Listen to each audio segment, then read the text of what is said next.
자, 이제 이렇게 저렇게 여야 공천을 두고 이야기들이 나오고 있고, 그런데 이제 이런 겁니다. 국민의힘의 지금까지의 공천이 진행된 거를 토대로 조금 분석을 들어가 봤습니다. 일단 이건 중앙일보에 오늘 보도가 된 내용인데, 자, 이 부분은 어찌 봐야 할까요? 보세요. 국민의힘의 지금 공천을 쫙 이제 디테일하게 분석을 해봤더니 왼쪽부터 보죠.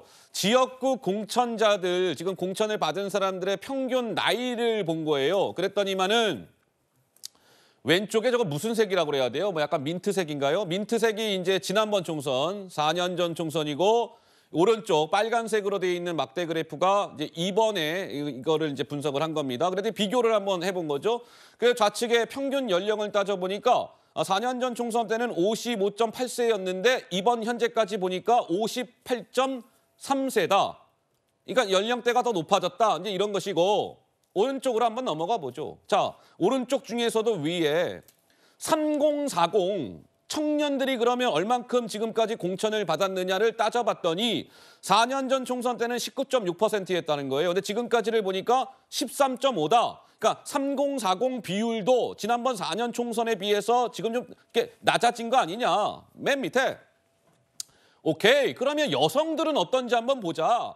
그랬더니 4년 전에는 여성 비율이 11.1이었는데 이번 현재까지를 보니까 9%다. 여성의 비율도 좀 줄어들었다.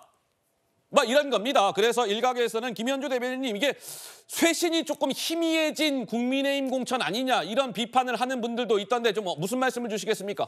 뜯어보면 뭐 다소 그런 면이 없잖아 있습니다. 현재까지의 결과를 놓고 보자면 방금 뭐 수치로도 보셨습니다만 뭐 연령이나 혹은 청년 또 여성 가점이 있음에도 불구하고 감점 요소를 받은 현역들이 살아남은 결과를 볼 때 다소 아쉬운 측면이 없지 않아 있습니다만 그 모든 공천에 어떻게 뭐 100점짜리가 있을 수는 없겠죠.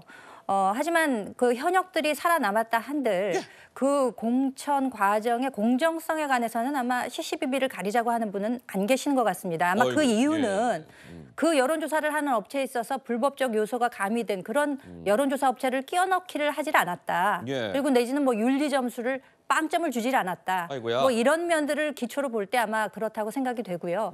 사실 이번은 한동훈 비대위원장의 국민의힘 공천은 무엇보다 이기는 공천에 방점을 두지 않았나 싶습니다. 흔히 뭐 쇄신이라고 하면은 물갈이를 많이들 이야기를 하시는데 지난 총선에서 물갈이 비율이 높았음에도 불구하고 총선 참패로 이어졌다는 점을 상기해 본다면은 이번에는 무엇보다 꼭 총선을 승리해서 입법 권력으로 인한 그 진정한 정권 교체를 이루어야 되겠다. 그리고 내지는 뭐 윤심 공천이 되는 것이 아니냐라는 우려에 대해서 완전히 이 점에 대해서는 불식시켰다는 점에서는 상당히 공천이 평가받을 만한 요소가 있다. 그래서 다소 아쉬운 점은 있지만 아직 다 끝난 것이 아니기 때문에 이제 주요 지역들이 남아있지 않습니까? 그 결과까지를 좀 다 보고 나서 좀 평가를 해도 늦지 않겠다라는 생각입니다. 그래서 조금 전에 제가 분석 결과를 말씀을 드렸는데 그래서 이제 글을 두고 뭐 정치권에서는 일각에서는 이런 주장이 나오는 거예요. 자, 지금 국민의힘의 공천은 이런 표현을 썼네요. 자, 늙은 공천이 됐다. 국민의힘 당내에서도 야 이러다가 국민의힘이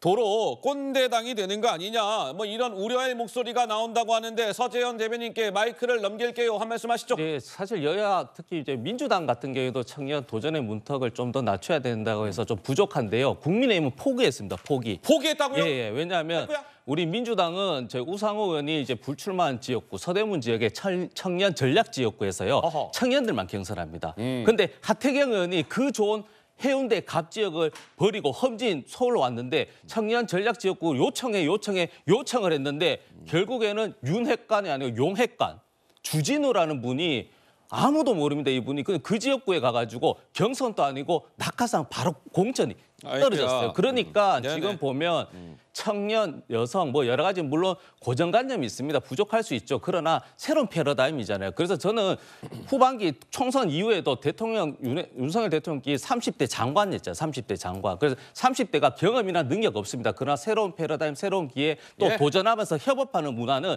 총선 이후에도 여야가 좀 더 노력해서 청년이든 여성이든 좀 정치 신인이 도전하고 실패하고 성장하는 그런 문화 국민들이 효능감 가지는 정치 문화 좀 만들어 주셨으면 개인적인 바람도 덧붙여 봅니다. 자, 여야 공천 상황을 좀 짚어드렸습니다.